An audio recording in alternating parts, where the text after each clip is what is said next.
you read Trading in the Zone or The Disciplined Trader? And so you'd probably be wondering, well, why am I writing a third book, right? Would that something become to your mind?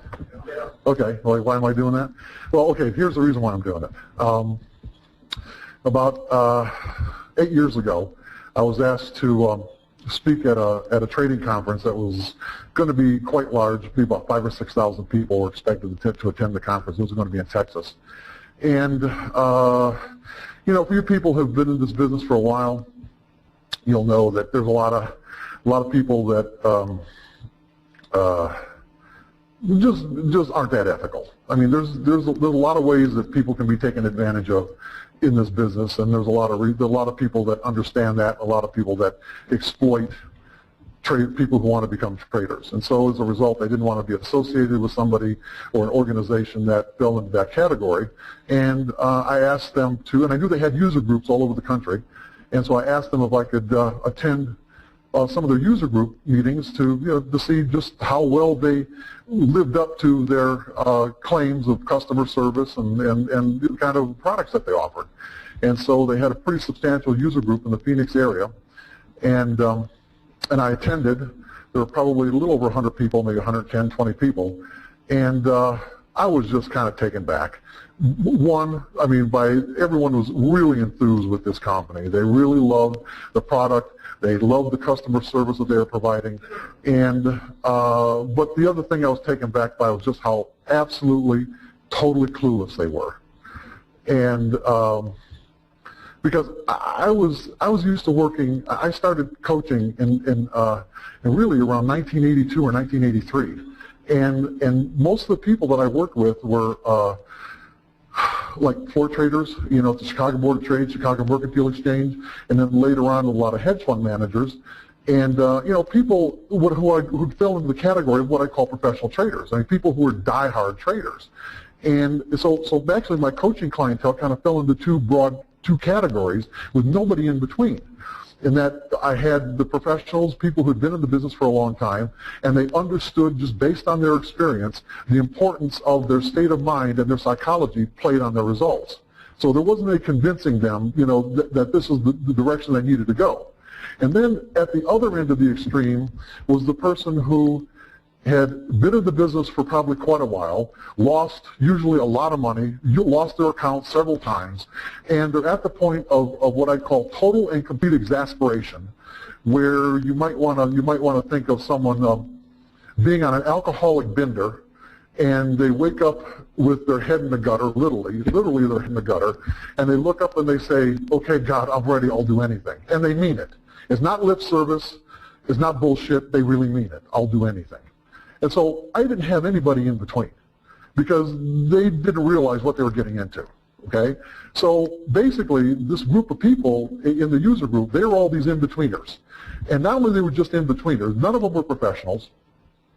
They were like, you know, just really what I call nice people. Not that professional traders can't be nice people, but they're a breed apart. They really are. They're I'm not going to get into that, but in any case, they're different. But so I'm thinking, you know what? I have to write a book for these people. I just, you know, because the disciplined trader and Trading in the Zone did not really address the issues in a way that someone just starting out in the business could relate to. I made a lot of assumptions writing those books. Made a lot of assumptions based on my experiences of doing these kind of presentations and speaking at trading conferences back in the, you know, in the early 80s. Like the first conference I spoke at was in 1984, and I spoke at, you know, several years later. Even went on a world tour for Dow Jones in 1987. I literally went around the world for Dow Jones and Reuters. Out of a 36 city tour, I could have done all 36 cities. I didn't want to be gone that long, but I did 18 out of 36 cities and went all the way around the world. So, you know, it's like I have this basic experience of you know the way people think about trading, but yet, like I said, I didn't write these books in a way that the novice trader could relate to, and it shocked me, literally shocked me, because The Disciplined Trader was published in 1990, and Trading in the Zone was published in 2000. And when the internet started getting big, and you know, you had a lot of people doing chat rooms and all this sort of stuff, and people were recommending, you know, that, hey, read Trading in the Zone, and a lot of the people that were reading it were just novice traders, because I'm getting this feedback and emails. It's like, whoa, this book wasn't meant for you, and I didn't even really know how you were relating to it. So I thought, you know what, I got to write another book, and I got to write it from the perspective, and I got to write it from the perspective of someone who really doesn't know anything about this business. The people in that room in Phoenix were people who basically had watched like a half-an-hour infomercial on how trading, how you can take financial control of your life by being a trader. Okay, you know, secure your retirement, go into trading. Okay, with this particular methodology, you know, and you should be able to do it. Well, the reality of it is, a lot of these methodologies, people aren't lying to you about the fact that if you can actually follow the methodology, you can secure your financial future. The whole idea is being able to do it. Just like, for example, the very first workshop that I ever attended was in Bermuda, like I think in 1981, and at the time, it was being put on by three, at that time, you know, people who were considered market gurus. And, you know, and at the very first morning of the conference, I mean, I'm really excited. You know, what am I going to learn? Oh, I just can't wait. And I, you know, I sit down in the room, and the speaker, you know, he gets going, and he's going for about 10 minutes. And someone in the audience raises her hand, and he stood up, and Jake, the speaker's name was Jake, and he stood up. As a matter of fact, it was Jake Bernstein. He's written a lot of books. You've probably heard of him. Anyway, so Jake acknowledged the guy in the audience, and the guy stood up, and he said, the speakers, of course, were going to talk about their trading systems and how people use them, that sort of thing. And the guy stood up, and he's in kind of an indignant tone that really surprised me. And I think it also surprised Jake. He said, Jake, your system's so good, why are you selling it? And, you know, I think the whole thing kind of took Jake by surprise, like I said. And Jake just stood there and thought for a second. And he said, you know what? I'll sell as many of them as you want to buy. Because out of all the 100 or so people in this room, there probably isn't one of you that could go back and execute it. Now, I'm sitting there listening to this, and I think, you know, he didn't say this in a way that I thought he was kidding. You know, so, you know, I'm thinking, well, what's going on here? And nobody asked him to elaborate. So it's like, you know, I'm just hoping this didn't apply to me. Okay? I'm just like, you know, I don't know what he's saying. I don't know why he's saying it. I just hope it isn't me he's talking about. Okay? And it was, of course. It was, you know, it was definitely me, as well as everyone else in the room. So, anyway, like I said, I really felt I had to write something from ground zero.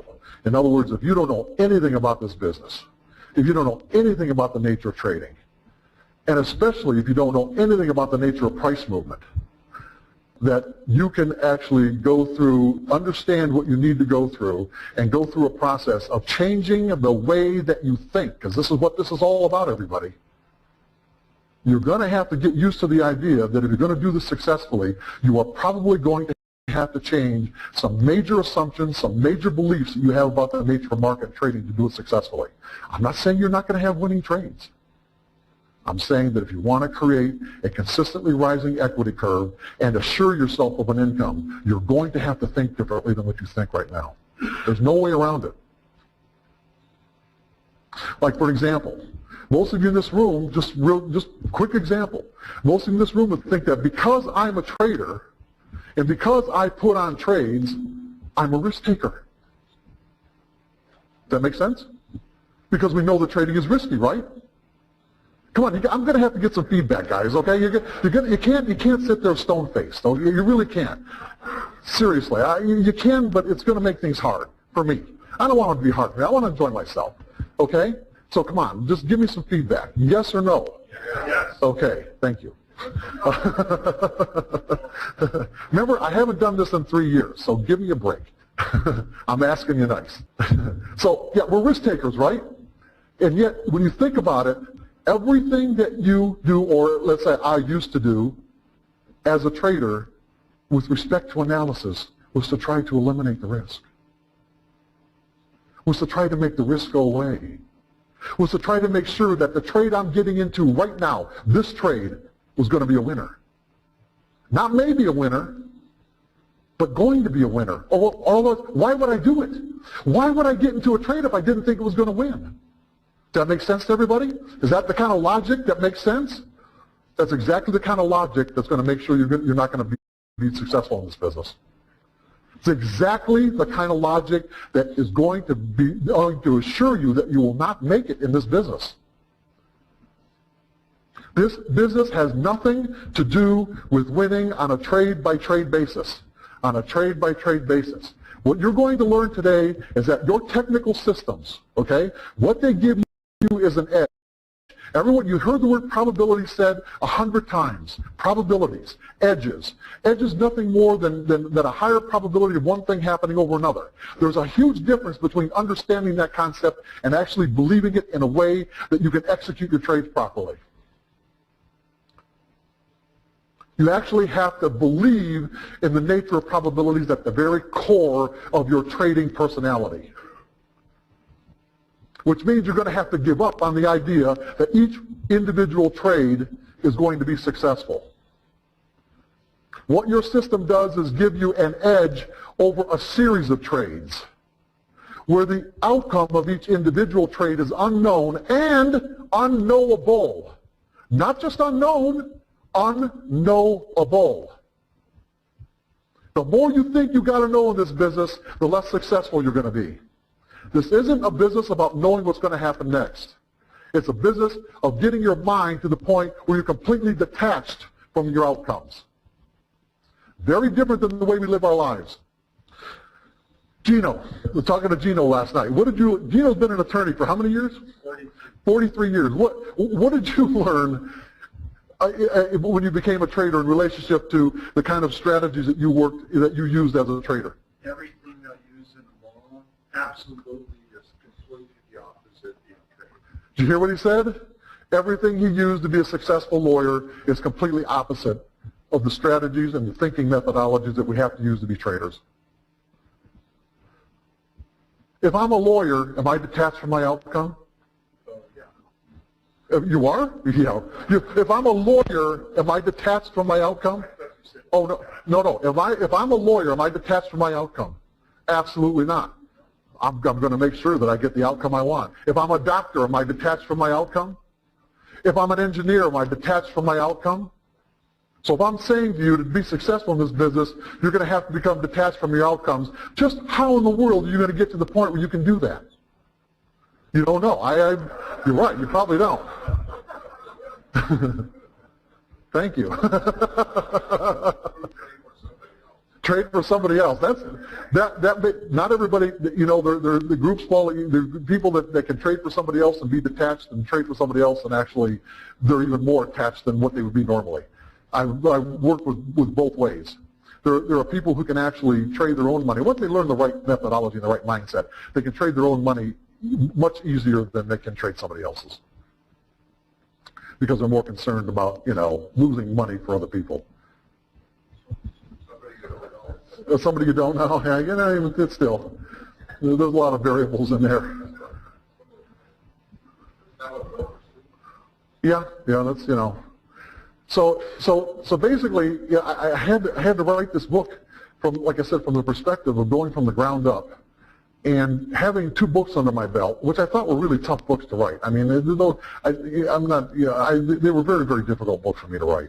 And I'm thinking, you know, and this is my own bias that I'm going into this whole project with. Like, okay, you know, I wrote The Disciplined Trader. It took me 8 years. I wrote Trading in the Zone. It took me 5 years. You know, come on. I should be able to knock this out in a couple of years, right? Anybody, right? Should be able to knock this out in a couple of years? Yeah. 8 years and I'm still not done. Way harder than Trading in the Zone. Way over the top harder than Trading in the Zone or The Disciplined Trader. I can't even begin to tell you how difficult it's been and how challenging it's been for me. And how just the impact that it's had on my life even. It's just really been very, very difficult. But in any case, I found that breaking these concepts down to a core level where someone who doesn't know the business can understand it It was not easy. And I made a lot, over the years, doing presentations, I've made a lot of assumptions. See, it's one thing to know how to trade, to break through a certain, what I call the threshold of consistency. Like if over here, this is like a mental threshold, okay? Like if you're down here and you're booming and busting, okay, your equity is, you go up, you go down, you go up, you go down, and you want an equity curve that looks like this, you're going to have to break through what I call the threshold of consistency. And this is a mindset. It has nothing to do with your methodology. I'd say nothing. But you're going to have a good edge. All I'm saying is that, but there are a lot of good edges out there, okay? But so this is a mindset. Breaking these concepts down in that way was just, I made a lot of assumptions. And breaking through my own assumptions was really a difficult process. Because what I was getting at is that it's one thing to learn how to trade for yourself, and however way you manage to break through this threshold of consistency, it's another to actually learn how to teach people how to do it. The process of doing it and teaching people how to do it are worlds apart. There's almost no connection. There's almost no connection at all. Because there are a lot of people who teach trading because they become successful traders, legitimately successful traders, and they teach it from their perspective, without realizing that their audience is nowhere near their mindset and cannot do what they do. When I was, coaching in the early, the mid 80s to early 90s, I'm not going to mention names, but there were some, trading gurus out there that had huge followings, and, brilliant people, very successful traders, but absolutely did not know how to teach it, did not understand, where the common guy was coming from, and most of like really serious suicidal clients were as a result of listening to these people. The ones that ended up, waking up in the gutter saying, "Oh my God, I'll do anything." Just because they didn't know how to teach it, that's all. And because the process of learning how to teach it is completely different than the process of learning how to do it. So like I said, I made assumptions. And those assumptions resulted in, making it really difficult for people reading The Disciplined Trader and Trading in the Zone to get what they needed out of it to break through this threshold of consistency. And I didn't really know that until, I got almost to the end of the book where, it's like the exercise in Trading in the Zone, when I finished that book in like 1999, it's like I thought I explained it. I really did. I thought I explained it. I'm going to apologize to you now, realizing that I didn't. I really didn't explain it, because in this new book, I've devoted 30 single-space typewritten pages to just the exercise. Because the big assumption that I made was that all the background, all the material that I wrote as foundation to do the exercise, that somehow people would find a way to assimilate it and realize the connection on their own. And then when I started actually getting to the point where I had to write about the exercise, I realized that wasn't going to happen. And the reason why I know it didn't happen is because I would do presentations, and like for example in 2008, 2009, 2010, whatever, and because I did several for John in a row, where I did, like I said, 8, 9, 10, 11, and 12. The last one I did was in 2012. And so like in 2010, I go through the whole presentation, and explain what I felt people needed to get, and the exercise itself, but pretty much explained it within the context of Trading in the Zone. And then the next year, some people would, a lot of the same people, there's 100 people in the room, there's a percentage of them that were there the year before. And I was like, how many of you did the exercise? Nobody. And not only that, I was wondering, okay, everyone in the audience pretty much, let's say the large percentage of people in the audience had read Trading in the Zone. And right off the bat, I'd say, okay, you've read Trading in the Zone. A lot of people said they'd read it multiple times. So I'm thinking, okay, how many did the exercise? Nobody. And it's like, so in 2011, we're going through this whole, and this mystified me. Now, I was truly perplexed. I really was. I did not get it. I really didn't get it. And So in 2011, somebody in the audience just happened to say, after we're closing, getting to the point where the presentation is completed, or as much time as we had, and someone said, well, how many of us do you think are going to do the exercise? And I said, nobody. They were all